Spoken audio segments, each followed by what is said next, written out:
दोस्तों, क्या आपने सोचा है आज की महिला फाइटर जेट्स उड़ा रही है, देश चला रही है, मल्टीनेशनल कंपनियां संभाल रही है और सब कुछ कर रही है जो एक पुरुष कर सकता है।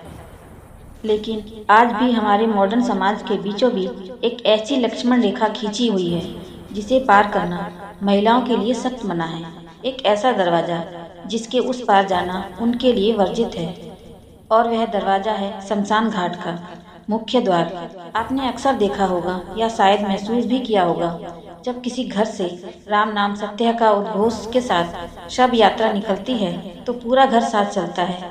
माँ, पत्नी, बेटी सब रोते बिलखते उस अर्थी के पीछे पीछे चलते हैं। लेकिन जैसे ही शमशान का मोड़ आता है, वैसे ही वह जगह दिखती है जहाँ चिताएं जल रही होती हैं। वहाँ एक अदृश्य दीवार खड़ी हो जाती है। महिलाओं को वहीं रोक दिया जाता है। उन्हें कहा जाता है बस यहीं तक, आगे जाना मना है। पुरुष आगे बढ़ते हैं, चिता सजाते हैं, मुखाग्नि देते हैं। लेकिन जिन महिला ने उस इंसान को जन्म दिया है, जिसके साथ उस इंसान ने पूरी जिंदगी रहा, उसे उस अंतिम विदाई के समय सबसे महत्वपूर्ण पल देखने की इजाजत नहीं होती। आखिर क्यों? क्या यह सिर्फ हमारी सदियों पुरानी रूढ़िवादी सोच है? क्या यह सिर्फ पितृसत्ता का एक नियम है जो महिलाओं को कमजोर दिखाने के लिए बनाया गया था? या फिर इसके पीछे कोई ऐसा गहरा काला और रोंगटे खड़ा कर देने वाला सच है जिसका जिक्र गरुड़ पुराण के उन पन्नों में किया गया है, जिन्हें पढ़ने की हिम्मत हर किसी में नहीं होती? क्या हो अगर मैं आपसे कहूँ कि महिलाओं को शमशान में जाने से रोकना उनका अपमान नहीं, बल्कि उनकी सुरक्षा है। एक ऐसी जानलेवा और अदृश्य खतरे से सुरक्षा जिसे आज का मॉडर्न साइंस शायद अंधविश्वास कह दे, लेकिन तंत्र शास्त्र उसे मौत से भी बदतर मानता है। आज के इस वीडियो में हम गरुड़ पुराण और तंत्र विज्ञान के उन प्रतिबंधित अध्यायों को खोलेंगे जो बताते हैं कि शमशान की हवा में ऐसा क्या है जो पुरुषों को खरोच तक नहीं पहुंचाता, लेकिन महिलाओं के लिए वह हवा जहर बन जाती है। हम जानेंगे कि शमशान में महिलाओं के खुले बाल होना क्यों मौत को दावत देने जैसा है, क्यों एक जलती हुई खोपड़ी के टूटने की आवाज़ महिलाओं की कोख को हमेशा के लिए बंजर बना सकती है, और वह कौन सी शक्ति है जो शमशान के गेट पर महिलाओं का इंतजार करती रहती है। तो चलिए तैयार हो जाइए, अपने घर की लाइटें धीमी कर लीजिए, क्योंकि आज हम उस रहस्य से पर्दा उठाने जा रहे हैं जिस पर सदियों से चुप्पी साधी गई है। दोस्तों, इस रहस्य की गहराई में उतरने से पहले हमें यह समझना होगा कि आखिर शमशान है क्या। हमारे और आपके लिए शमशान शहर के किनारे बनी एक ऐसी जगह है जहां मुर्दे को जलाया जाता है, एक फिजिकल लोकेशन, ईंट और पत्थर से बनी जगह। लेकिन तंत्र विज्ञान और गरुड़ पुराण के लिए शमशान कोई जगह नहीं है। शमशान एक पोर्टल है, एक दरवाजा है। वह स्थान है जहाँ जीवन लोक और मृत्यु लोक आपस में मिलते हैं, जहाँ भौतिक शरीर पंचतत्व में विलीन हो जाता है और सूक्ष्म शरीर अपनी नई यात्रा शुरू करता है। गरुड़ पुराण में भगवान विष्णु गरुड़ को बताते हैं कि शमशान में 24 घंटे तक एक विशेष प्रकार का कोलाहल मचा रहता है जिसे इंसानी कान नहीं सुन सकते। वहाँ सिर्फ वह आत्मा नहीं होती जिसे जलाने लाया गया है, वहाँ हजारों ऐसी अतृप्त आत्माएं होती हैं जो अकाल मृत्यु का शिकार हुई हैं। वहाँ पिशाच होते हैं, वहाँ बेताल होते हैं, वहाँ यक्षिणियाँ होती हैं। यह सभी वो नकारात्मक शक्तियाँ हैं जिन्हें शरीर नहीं मिला, जो भूख से, प्यास से और वासना से तड़प रही हैं। यह शक्तियाँ हमेशा एक अवसर की तलाश में रहती हैं, एक होस्ट की तलाश में, एक ऐसा जीवित शरीर जिसके माध्यम से वह अपनी इच्छाएं पूरी कर सके। और यहीं से शुरू होता है वह खतरनाक खेल जिसका केंद्र बिंदु महिलाएं होती हैं। तंत्र शास्त्र स्पष्ट रूप से कहता है कि शमशान की यह शक्तियाँ पुरुषों की तुलना में महिलाओं की तरफ 100 गुना ज्यादा तेजी से आकर्षित होती हैं। लेकिन क्यों? ऐसा क्या है स्त्री के शरीर और ऊर्जा में जो इसे इन शक्तियों के लिए सॉफ्ट टारगेट बनाता है? इसका जवाब छुपा है आपके बालों में। बाल, केस, हम बालों को सिर्फ सुंदरता का पैमाना मानते हैं। हम उन्हें संवारते हैं, उन्हें रंगते हैं, लेकिन अध्यात्म के लिए बाल जीवित ऊर्जा के तंतु हैं। बाल हमारे शरीर के एंटीना होते हैं। आप इसे बिल्कुल वैज्ञानिक तरीके से समझिए। जैसे एक रेडियो का एंटीना हवा में मौजूद अदृश्य सिग्नल को कैच करता है और उसे आवाज में बदल देता है, ठीक वैसे ही हमारे बाल ब्रह्मांड में मौजूद सूक्ष्म ऊर्जा को रिसीव करते हैं और उसे हमारे मस्तिष्क तक पहुंचाते हैं। पुराने जमाने में ऋषि मुनियों को याद कीजिए, वह अपनी जटाएं बढ़ाते थे वह उन बालों को एक विशेष आकार में बांधकर रखते थे। क्यों? ताकि वह ब्रह्मांड की सकारात्मक ऊर्जा को ग्रहण कर सकें और उसे अपने शरीर में रोक सकें। सिख धर्म में भी बालों को ढककर रखने और पगड़ी पहनने का यही आध्यात्मिक कारण है, अपनी ऊर्जा को सुरक्षित रखना। अब इस लॉजिक को शमशान पर लागू कीजिए। शमशान में जो ऊर्जा बह रही है वह सात्विक नहीं है, वह तामसिक है। वो मृत्यु की ऊर्जा है, वह भारी है, वह दूषित है और वह अत्यंत नकारात्मक है। महिलाओं के बाल आमतौर पर पुरुषों से लंबे होते हैं और भारतीय परंपरा में शोक के समय जब घर में किसी की मौत हो जाती है तो महिलाएं अक्सर अपने बाल खुले रखती हैं। स्नान के बाद बाल सुखाने के लिए खुले रखे जाते हैं। गरुड़ पुराण कहता है कि खुले बाल ऊर्जा के लिए खुले हाईवे की तरह होते हैं।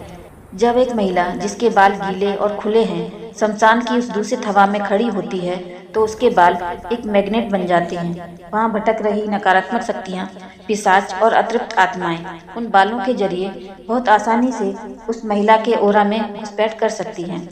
पुरुषों के साथ ऐसा क्यों नहीं होता? क्योंकि अंतिम संस्कार की रीति रिवाजों के तहत पुरुषों के लिए मुंडन का विधान है। कपड़ा क्रिया से पहले या बाद में पुरुष अपने बाल मुंडवा देते हैं, यानी वह अपने एंटीना ही हटा देते हैं। जो मुंडन नहीं करवाते वह अपनी शिखा में एक विशेष तांत्रिक गांठ लगा लेते हैं, जिससे ऊर्जा का सर्किट बंद हो जाता है। लेकिन महिलाओं के लिए मुंडन का विधान नहीं है। प्रकृति ने उन्हें बालों का सौंदर्य दिया है, इसलिए उन्हें सुरक्षित रखने का सिर्फ एक ही तरीका था, उन्हें उस रेडिएशन जोन से दूर ही रखना। अगर आप इसे अंधविश्वास मानते हैं तो एक बार उन केस स्टडीज को देखिए जो ग्रामीण भारत के मंदिरों में भूत भगाने के लिए आते हैं।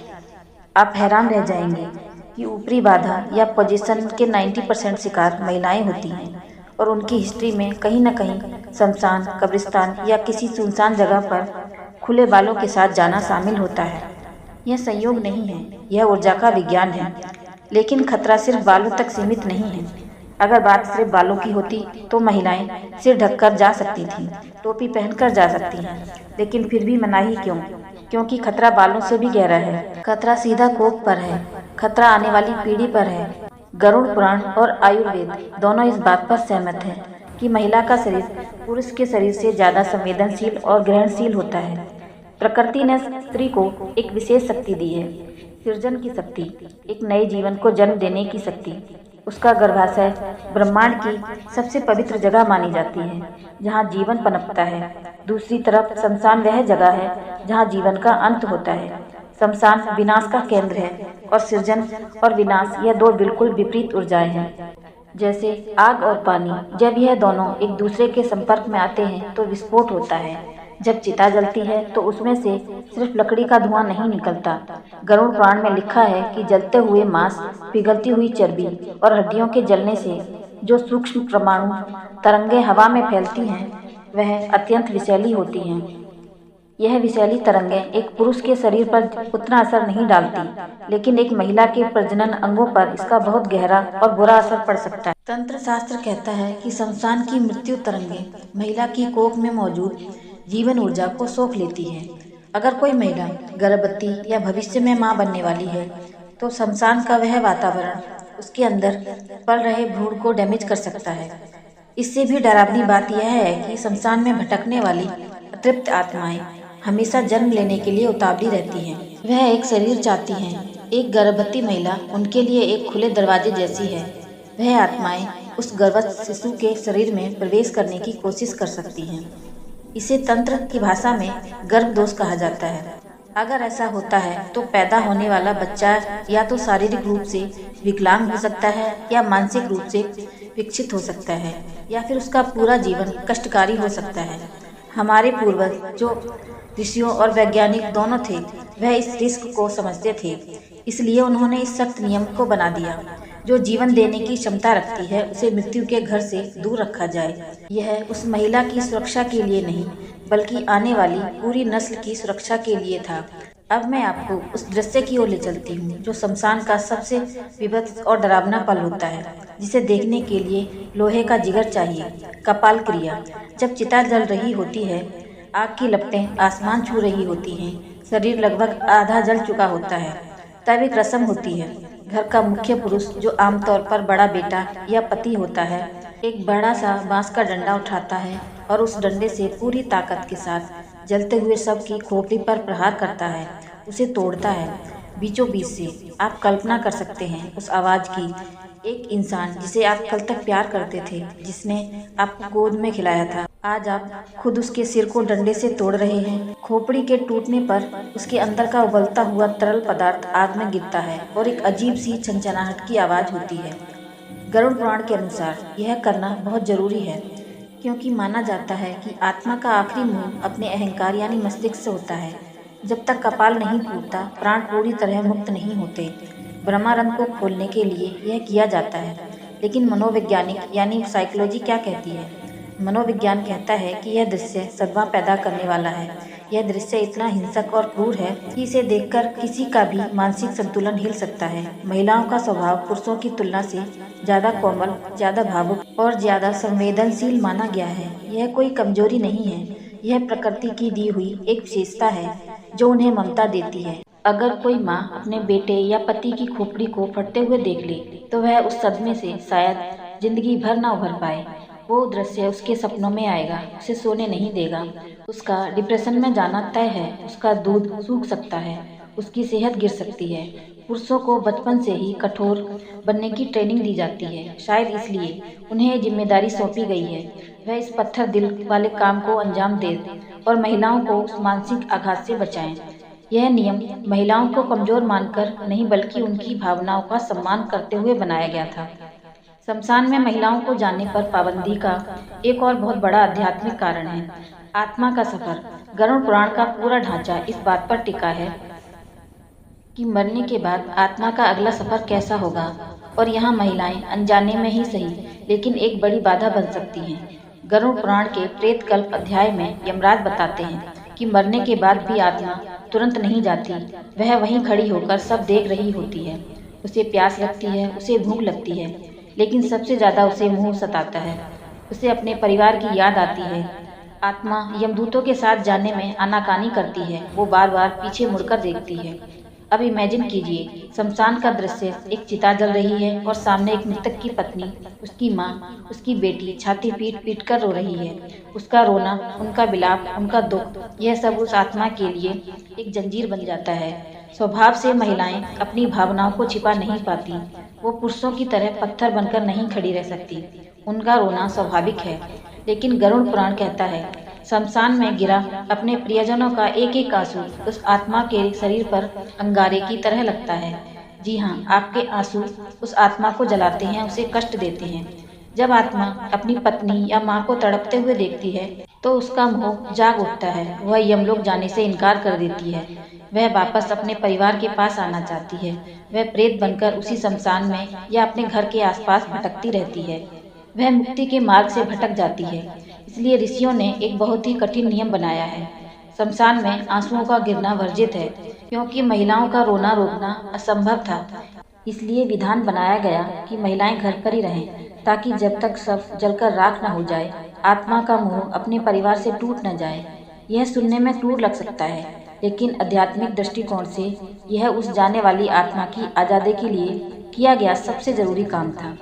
दोस्तों, इन सब कारणों के अलावा एक और ऐसा कारण भी है जिसका जिक्र सिर्फ वाम मार्गों और गुप्त अघोर विद्या की किताबों में मिलता है। यह सबसे बड़ा कारण है और यह सबसे बड़ा और सबसे ज्यादा खौफनाक है। शमशान रोने और जलाने की जगह नहीं है। रात होते ही शमशान बदल जाता है। यह तंत्र क्रियाओं का गढ़ बन जाता है। अघोरी और तांत्रिक अपनी साधना के लिए शमशान में ही डेरा डालते हैं। तंत्र शास्त्र में शक्ति साधना का बहुत महत्व है और कहा गया है कि कुछ विशेष सिद्धियां प्राप्त करने के लिए स्त्री ऊर्जा की आवश्यकता होती है। कुछ बुरी नियत वाले तांत्रिक या वो साधक जो गलत रास्ते पर हैं, शमशान में आने वाली महिलाओं पर अपनी काली विद्या का प्रयोग कर सकते हैं। वे जानते हैं कि दुख में डूबी हुई महिला का ओरा कमजोर होता है, उसका सुरक्षा कवच टूटा हुआ होता है। ऐसे में उसे सम्मोहित करना, उस पर वशीकरण करना या उसके जरिए किसी यक्षिणी या पिशाचिनी को सिद्ध करना आसान होता है। इतिहास में ऐसी कई घटनाएं दबी हुई हैं जहां शमशान गई महिलाओं के साथ कुछ ऐसा हुआ जो विज्ञान की समझ से परे था। कभी वह बीमार पड़ गईं, कभी उनका व्यवहार बदल गया, कभी वह अजीब बातें करने लगीं। हमारे पूर्वज इन खतरों को जानते थे। वे जानते थे कि शमशान में इंसान के वेश में भेड़िए भी घूमते हैं और हवा के वेश में शैतान भी। इसलिए उन्होंने एक लक्ष्मण रेखा खींच दी, स्त्रियां शमशान में नहीं जाएंगी। यह नियम उन्हें काली नजरों से बचाने के लिए था। अब बात करते हैं बहुत ही प्रैक्टिकल और लॉजिकल कारण की। देखिए, मृत्यु एक संक्रमण है, न सिर्फ शरीर के लिए बल्कि ऊर्जा के लिए भी। शमशान घाट नकारात्मक ऊर्जा और बैक्टीरिया का एक केंद्र है। जब पुरुष अंतिम संस्कार करके लौटते हैं तो वे पूरी तरह से दूषित माने जाते हैं। उनके कपड़ों में, उनके बालों में, उनकी त्वचा पर शमशान की धूल, जले हुए मांस की गंध और वहाँ के बैक्टीरिया चिपके होते हैं। परंपरा देखिए, शमशान से लौटने के बाद पुरुष सीधे घर के अंदर नहीं घुसते, वह बाहर रुकते हैं। नीम की पत्तियां चबाते हैं ताकि गले और मुंह के अंदर की बैक्टीरिया मरे, क्योंकि नीम एंटी बैक्टीरियल होता है। वे लोहे को छूते हैं, लोहा नकारात्मक ऊर्जा को डिस्चार्ज करता है। वो आग को छूते हैं, आग शुद्धिकरण का काम करती है और फिर नहाने के बाद ही घर में प्रवेश करते हैं। अब सवाल यह है कि घर के पुरुष शमशान गए तो घर को संभालेगा कौन, घर की शुद्धि कौन करेगा। पुरानी व्यवस्था के अनुसार यह जिम्मेदारी महिलाओं की थी। जब पुरुष सबको शमशान लेकर जाते थे तो पीछे से महिलाएं खाली नहीं बैठती थी, वो पूरे घर की धुलाई करती थी। जिस जगह सब रखा गया था उसे गोबर और मिट्टी से लीपा जाता था। वह पुराने कपड़े धोती थी, वह घर में गंगाजल छिड़कती थी, वह धूप और दीप जलाकर घर के वातावरण को शुद्ध करती थी और पुरुषों के लौटने से पहले सात्विक भोजन तैयार करती थी। यह एक बहुत ही सोची समझी एनर्जी मैग्नेट व्यवस्था थी। पुरुष बाहर की नेगेटिविटी को हैंडल करते थे और महिलाएं घर की पॉजिटिविटी को रिस्टोर करती थीं। अगर महिलाएं भी शमशान चली जाती तो घर की शुद्धि कौन करता। जब सब शमशान से लौटते तो वह भारी नेगेटिविटी पुरुषों और महिलाओं दोनों के जरिए घर के बेडरूम, किचन और मंदिर तक पहुंच जाती। घर दूषित हो जाता और उस दूषित घर में रहने वाले लोग बीमार पड़ जाते, मानसिक रूप से परेशान हो जाते। तो यह नियम भेदभाव के लिए नहीं बल्कि परिवार के स्वास्थ्य को संतुलन बनाए रखने के लिए था। और एक और पहलू जिसे अक्सर नज़रअंदाज किया जाता है, पुराने समय में और आज भी कई जगहों पर महिलाओं का जीवन घर और परिवार के इर्द गिर्द घूमता है। उनका अपने पति या बेटे से जुड़ा बहुत गहरा होता है।